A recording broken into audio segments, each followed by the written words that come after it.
Dans 1 Corinthiens chapitre 15, verset 51 à 54. Voici, je vous dis un mystère.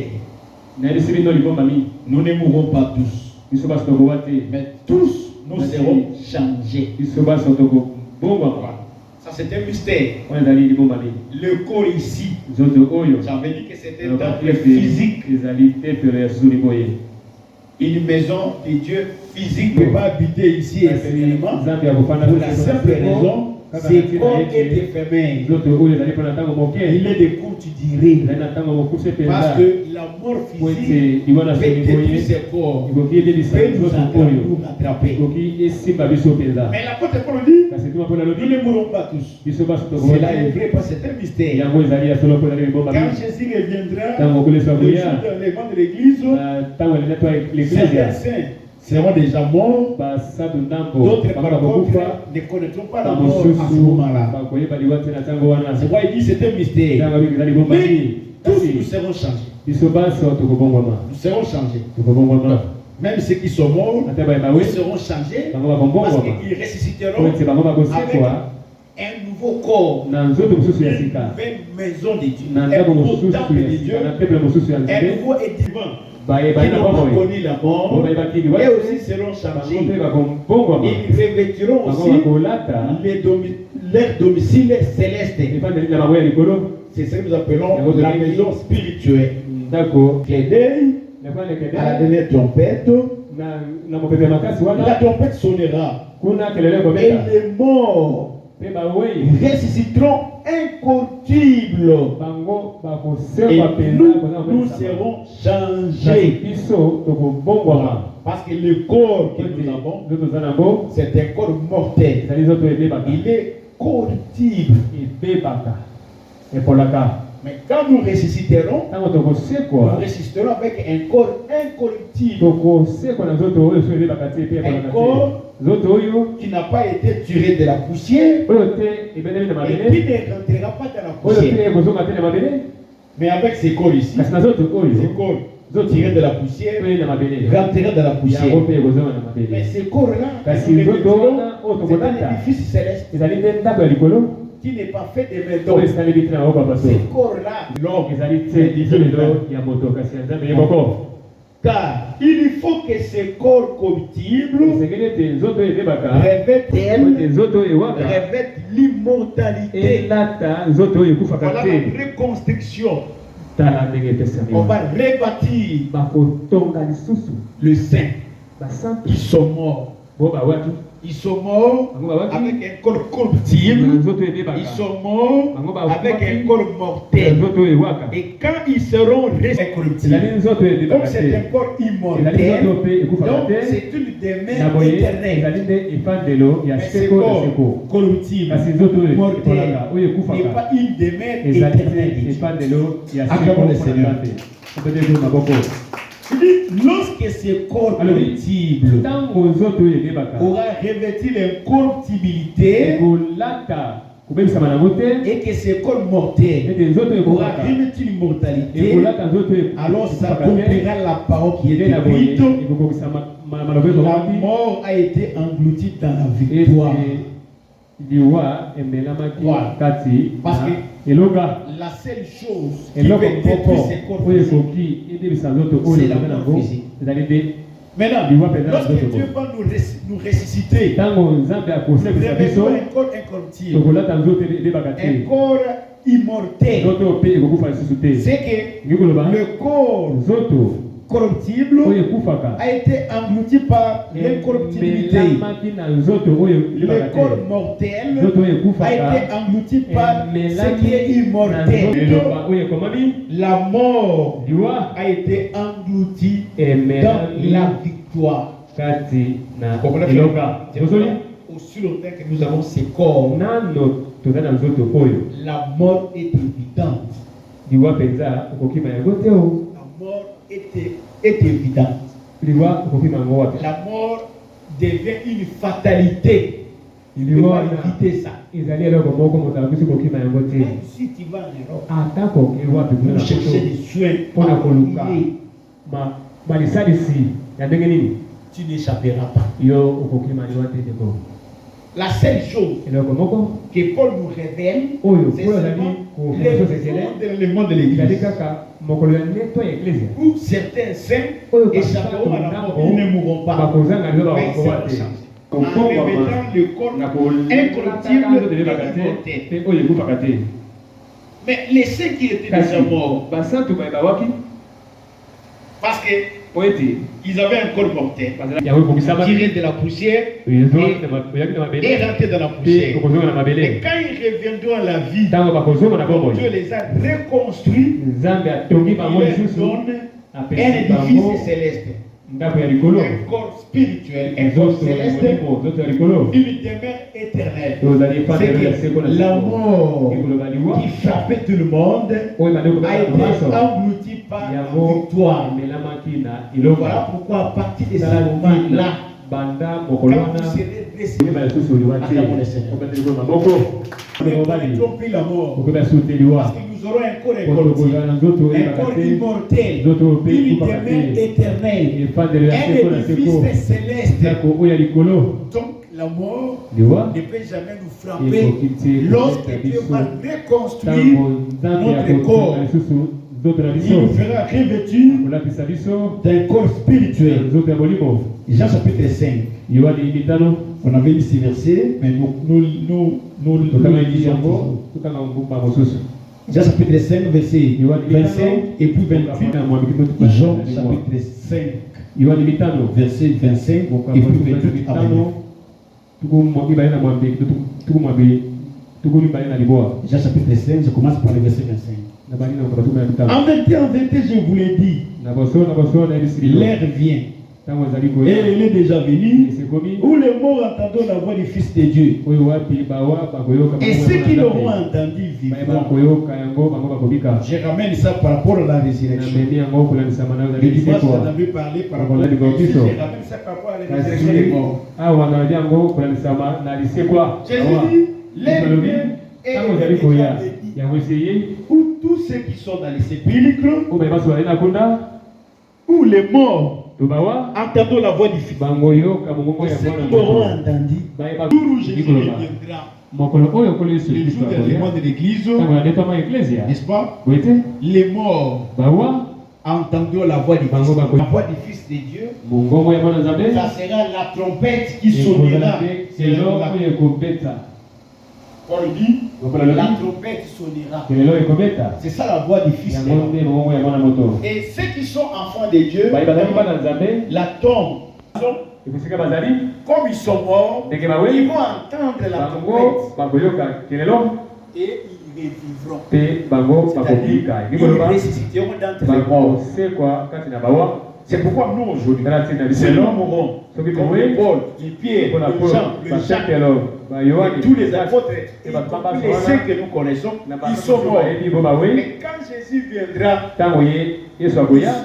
et qui sont morts, ils vont entendre la voix du Fils de l'homme. Ils entendront la trompette qui sonnera.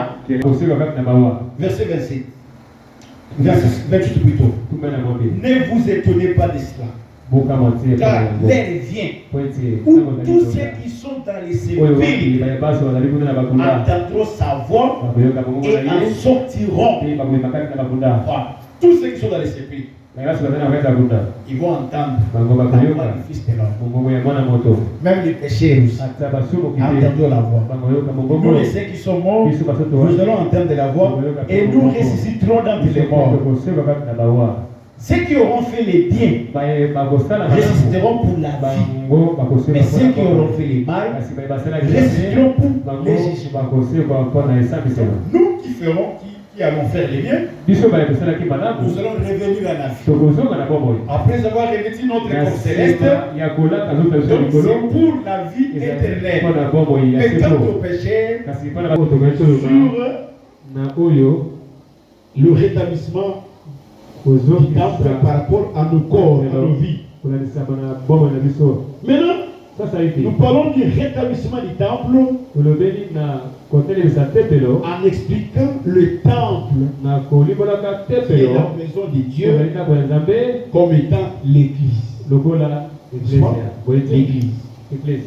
Quand je parle d'église, mais ici, je parle de l'église comme étant l'assemblée. N'est-ce pas? C'est l'assemblée. Le corps de Christ. Voilà. Donc, le temple ou la maison de Dieu, c'est l'église. Et je prouve ça en vous donnant certaines écritures avant d'entrer dans les détails. 1 Pierre chapitre 4 verset 17. 1 Pierre chapitre 4 verset 17. Car c'est le moment où le jugement va commencer par la maison de Dieu. C'est Pierre qui dit, c'est un apôtre. Il dit, c'est le commencer par la maison de Dieu. L'apôtre Pierre parle de la maison de Dieu. S'il dit la maison de Dieu, donc il parle du temple. Parce que le temple, c'est ça la maison de Dieu. C'est là où Dieu habite. C'est là où Dieu établit sa demeure. Donc l'église est aussi, et pour confirmer cela, parce qu'il a dit, le jugement commence par la maison de Dieu. Alors si c'est par nous que ça commence, et nous là c'est l'église, c'est l'église. Donc l'apôtre Pierre interprète que la maison de Dieu c'est l'église. Le temple de Dieu c'est l'église. C'est là où je vous avais dit, quand on parle de l'église, ce n'est pas une construction. Non. Quand les hommes appellent église une construction, ils ont érigé quelque chose en matériaux durables ou en tôle galvanisée, comme nous l'avons fait, et on dit non, c'est ça l'église. C'est pourquoi ils disent nous allons à l'église. Paul appelle la maison de Dieu nous. Mais comment maintenant vous allez dire que l'église c'est une construction? Le bâtiment n'est pas une église. Ce n'est qu'un lieu où les gens célèbrent ou rendent leur culte. Tu vois quand on appelle l'église, ce n'est pas cette construction. Notre église se trouve là-bas. Qui te dit que notre église se trouve là-bas? Ça c'est l'adresse de notre lieu de culte. Tu as compris? L'adresse du lieu de prière. C'est là où l'église se réunit. L'église c'est quoi? L'église c'est l'assemblée des saints. L'église c'est la réunion des saints. L'église ou assemblée, quand vous posez des questions, on vous dit non, ce sont des choses différentes. Non. Que l'on dise église, que l'on dise assemblée, c'est la même chose. Quand on dit assemblée, c'est beaucoup plus après avoir tiré ce qui vient du grec, plutôt de l'hébreu. Parce que même en Israël, on utilisait le terme assemblée. L'assemblée solennelle. L'assemblée. Même dans la loi de Moïse, on utilisait ce terme. Mais église est tiré du grec. Ecclesia. Un peuple mis à part. Donc, quand on appelle l'église, ce n'est pas l'hangar. Paul dit nous, c'est nous. Si c'est pas nous, tous ici. ici, c'est nous qui constituons. Et si nous partons, nous rentrons chez nous dans la maison. C'est l'église ici. L'église est il faut rentrer en Israël. Le tabernacle, on les dressait et on les démontait. Vous comprenez? Tel que nous sommes réunis ici, c'est que nous avons dressé les tabernacles. N'est-ce pas? Nous avons dressé les tabernacles. Quand le culte va terminer et que nous rentrons chacun chez nous, c'est que nous avons démonté les tabernacles. Vous comprenez, frère? On a démonté. Donc vous n'allez pas dire que non, notre église c'est ici, c'est notre lieu de prière. C'est l'adresse de notre lieu de prière. Nous nous réunissons en assemblée, en église, dans telle adresse. Vous comprenez? C'est là où nous nous réunissons. Nous formons notre assemblée, notre église dans telle adresse. Nous nous réunissons là-bas. Et on va appeler les lieux. L'église, c'est nous tous. Voilà pourquoi certaines personnes ont cru que l'église, c'est une construction. C'est un système bien organisé. Non, aucun apôtre n'a considéré l'église comme un système. Et puis, nous tous, nous sommes l'église du Seigneur. Voilà. J'ajoute encore 1 Pierre chapitre 2, verset 5. 1 Pierre chapitre 2, verset 5. Et vous-même, toi et moi, il dit vous-même comme des pierres vivantes. Pourquoi il dit ça? Parce que Salomon avait construit un Dieu. Il avait construit un temple. Il l'avait construit comment? C'était avec des pierres. Vous comprenez, frère? Les pierres que Salomon avait utilisées pour construire les temples revêtent des significations. Ces pierres-là symbolisent toi et moi. Et ces mêmes pierres aussi représentent les enseignements du Seigneur. Acclamons le Seigneur. Donc ça, des significations. Ça symbolise nous-mêmes, tels que nous sommes là. Et ça représente aussi les enseignements que nous recevons. Voilà pourquoi il dit et vous-même comme des pierres vivantes. Vous comprenez que quand Salomon avait construit les temples, il a utilisé des pierres. Donc ces pierres qu'il avait utilisées, ce sont des pierres vivantes. C'est toi, c'est moi. Quand est-ce qu'un enfant devient un frère ou une soeur, un homme devient une pierre vivante? C'est lorsqu'il a reçu la pierre vivante dans sa vie. La pierre vivante, c'est Jésus-Christ. Quand vous recevez Jésus-Christ dans votre vie, vous devenez aussi la pierre vivante. Dès que nous sommes là, toi tu es une pierre. Là-bas, une pierre. Une pierre. Nous tous, nous sommes des pierres. Et des pierres vivantes. C'est qu'il y a aussi des pierres mortes. Mon frère, une pierre morte, c'est une pierre qui n'a pas la vie de Christ en elle. Quelqu'un n'a pas la vie de Christ en elle, c'est une pierre morte. Parce que l'Écriture dit, c'est lui qui a des fils à la vie. Celui qui n'a pas les fils n'a pas la vie demeurant en lui. Donc, si toi tu es une pierre vivante, c'est parce qu'il y a des fils à toi. Il y a Jésus-Christ en toi. Donc, il y a la vie. Et tous ici, nous sommes des pierres.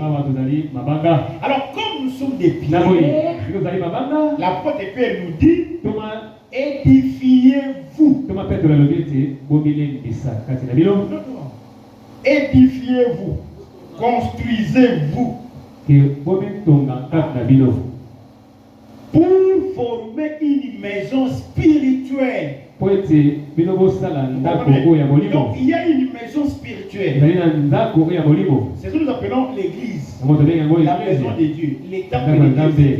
C'est une maison spirituelle. Quelque chose qui est spirituel, c'est quelque chose qu'on ne peut pas voir avec l'œil. C'est pas quelque chose qui est charnel. Ça c'est charnel. Dieu ne peut pas habiter ici. Mais l'église dont nous parlons, elle n'est pas charnelle.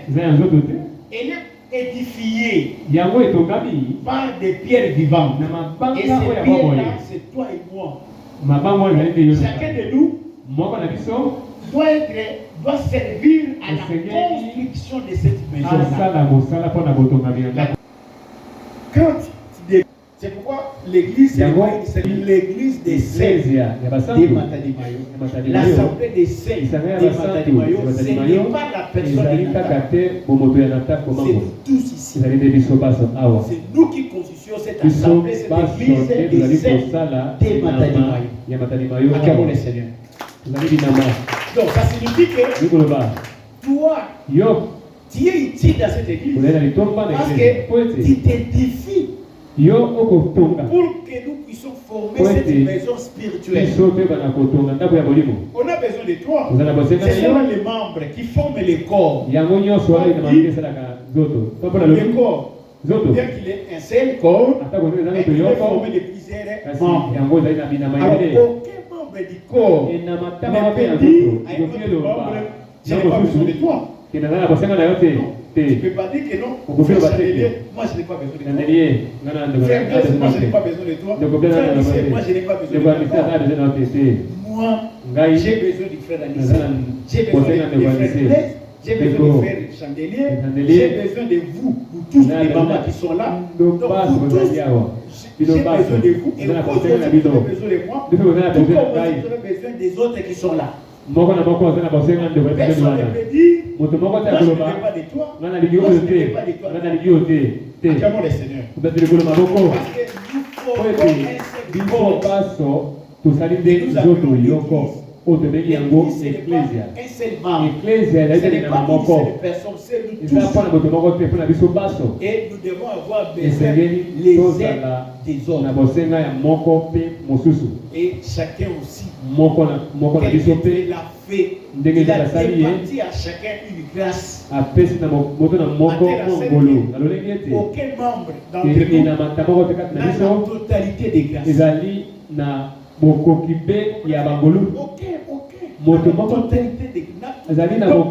Tous les dons, toutes les grâces, tout le ministère. Non. Il a départi à chacun. Les uns et les autres, les uns auront besoin des autres, et vice versa. Et chacun va servir, travailler en fonction de la grâce que Dieu lui a accordée. Paul dit, les membres de nos corps, les plus petits, parfois nous les entendons les plus grands missionnaires. Par rapport aux membres qui sont visibles. Vous voyez la tête, elle est grosse, n'est-ce pas? Elle est tellement grosse. Vous voyez les bras, il est volumineux. La jambe, volumineuse. Mais il y a d'autres membres de notre corps qui sont trop petits. Mais nous les entourons avec beaucoup d'honneur. Vous comprenez? Mais ils sont trop petits. Mais nous les accordons beaucoup d'honneur. Il faut faire attention. C'est une personne dans l'église que vous pouvez, en les regardant comme ça, ils sont trop petits. Vous pouvez même les minimiser. Et pourtant, devant Dieu, ce sont des très grandes personnes. Je me rappelle, on nous a donné une histoire. Il y avait un pasteur. Il y avait un pasteur. Quand il s'est levé devant le chef, il prêchait avec beaucoup d'émotion, beaucoup de puissance. Il utilisait puissamment. Mais il y avait un autre jour, le pasteur s'est mis à minimiser les disciples. Parce que Dieu l'utilisait beaucoup. Alors un autre jour, Dieu lui a dit, je vais te montrer quelque chose que toi, tu ne connais pas. Dans leur église, il y avait une vieille maman. Vous ne pouvez pas faire cas de cette maman. Dieu lui révèle. Regarde ce que cette maman a fait. La maman a prié pour l'église. Elle priait pour le pasteur. Et Dieu lui dit, quand toi tu passes devant, prêche avec nous. Et quand moi je te dis, c'est cette maman que toi tu minimises. C'est à cause d'elle. Parce que c'est elle qui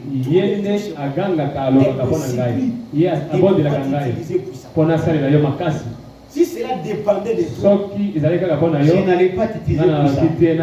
Mais c'est à cause d'elle. Toi tu l'as minimises. Il y a des gens dans l'église qui ne vont jamais minimiser. Vous comprenez, frère? Il ne faut pas minimiser les gens. Ils sont très importants. Tu peux les voir comme moins. Il est en train de beaucoup donner. Acclamons le Seigneur. Donc, nous devons former une maison spirituelle, un saint sacerdoce, afin d'offrir des victimes spirituelles agréables à Dieu par le Seigneur Jésus-Christ. Voilà. Nous ajoutons Hébreux 10, verset 21. Hébreux 10, verset 21. Et nous avons un souverain sacrificateur établi sur la maison de Dieu. La maison de Dieu, c'est ça le temple. Quand Moïse avait dressé le tabernacle, il y avait un souverain sacrificateur. Lorsque Salomon avait construit les temples, la maison de Dieu, on avait aussi établi un souverain sacrificateur. La même chose, la maison de Dieu aujourd'hui. Sur cette maison de Dieu, Dieu aussi a établi un souverain sacrificateur. Attention. Il ne faut pas confondre ce que nos amis appellent les souverains pontifs. On peut aussi dire souverain sacrificateur. Mais notre souverain sacrificateur que Dieu a établi dans la maison de Dieu, qui est l'église, c'est Jésus-Christ lui-même. Acclamons le Seigneur. Ce n'est pas ce monsieur-là. Vous comprenez? D'ailleurs, si vous suivez aujourd'hui la télévision, il y a des cacophonies, il y a des débats. Parce que lui, il s'est levé pour dire des choses par rapport à la tradition de leur église. Vous voyez les bruits que ça suscite. C'est pour dire que peu importe, on est justifié, c'est que on ne l'est pas justifié, ça c'est pas notre problème. Pour nous, dans notre doctrine, c'est on est justifié ses propos ou non. On est justifié ses propos ou non. Il est l'homme avec l'homme ou femme avec femme fasse des choses abominables. Que ce soit un mariage, que ce ne soit pas un mariage. Donc, dans notre doctrine, c'est la voilà, dans notre église, qui est la maison de Dieu, Dieu a établi un souverain sacrificateur. Et ce souverain sacrificateur, c'est Jésus-Christ. Ce n'est pas quelqu'un d'autre. Quelque personne ne fait pas vous dire que c'est lui. Non, c'est 1 Timothée chapitre 3, verset 15. Mais si je tarde, tu sauras comment il faut se conduire dans la maison de Dieu. De l'autre côté, c'est Pierre qui a parlé. Dans les prêts, c'est Paul. Et en Timothée aussi, c'est Paul. Quand Pierre parle, et Paul aussi parle, les témoignages des deux sont vrais. N'est-ce pas? Donc il nous confirme que la maison de Dieu existe. Il dit, si je tarde, toi Timothée, tu sauras comment il faut se conduire dans la maison de Dieu. Frère, ici, je vais tirer vos oreilles. Frère, c'est la maison, c'est la maison de Dieu. Est-ce que vous comprenez? Les temples, c'est les temples de Dieu. La maison, ce n'est pas la maison de Napoléon. Dans la maison de Dieu, on ne se conduit pas n'importe comment. Si je t'arrête, tu dois savoir comment il te faut. Vous conduisez en dans la maison d'autrui. Mais vous avez un problème. Cette maison n'est pas la mienne.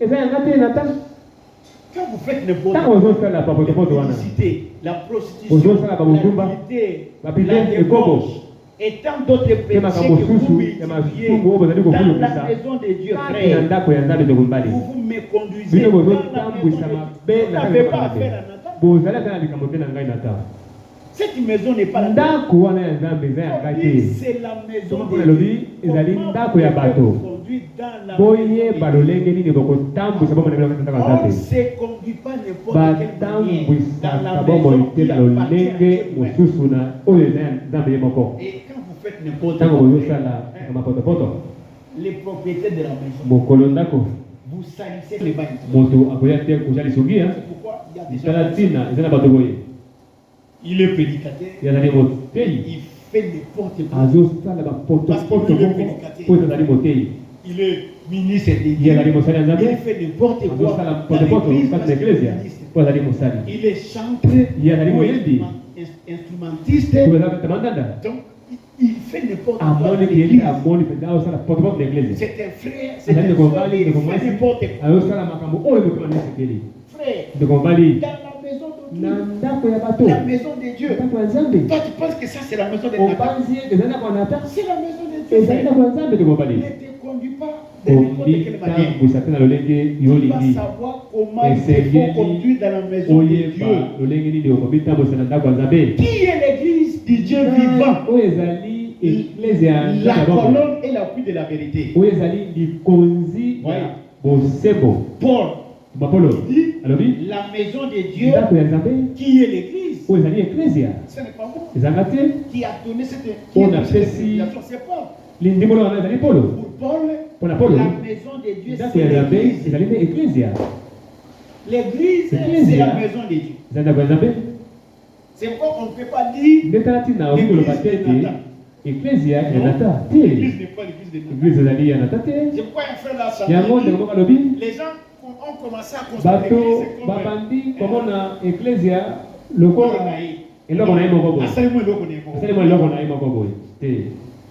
église eza likablo na yo te. Église eza église ya Nzambe. C'est l'ecclésia. Vous allez dire Nzambe. Église ya prophète Nathan. Est-ce que prophète Nathan dans l'église? Nakambaka église, mais c'est église nangate église ya Betakolo. Amen. Paul dit l'église Dieu s'est acquis par son propre sang. Est-ce que comment on va l'église ya Nathan? Église est à la Nathan. Église est à l'église ya Nzambe. C'est pour Dieu. Mais il y a un conducteur. Il s'est placé devant. Mais ce n'est pas l'église. Me conduisez. Parce que ça appartient à quelqu'un. La preuve est que l'église appartient à Dieu et c'est son église. Acclamons le Seigneur. C'est l'église du Seigneur. Et vous devez savoir comment vous devez vous conduire dans l'église. Je suis enfant de Dieu.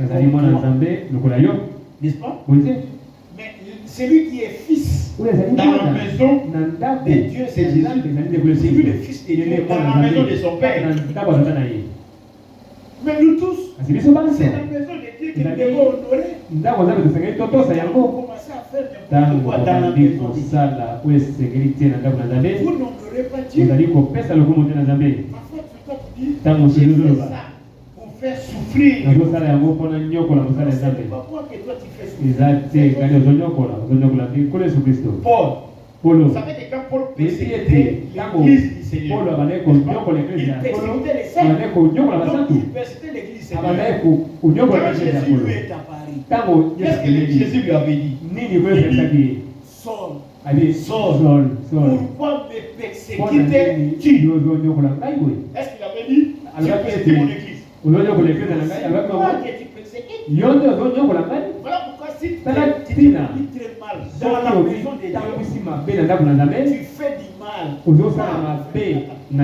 Mais à Dieu, le propriétaire de la maison. Et tu fais du mal avec Dieu. Mais il t'aura. Et quand il t'aura, tu ne vas pas t'en sortir. Libre-nous pour la prière. Usambele pananzambe.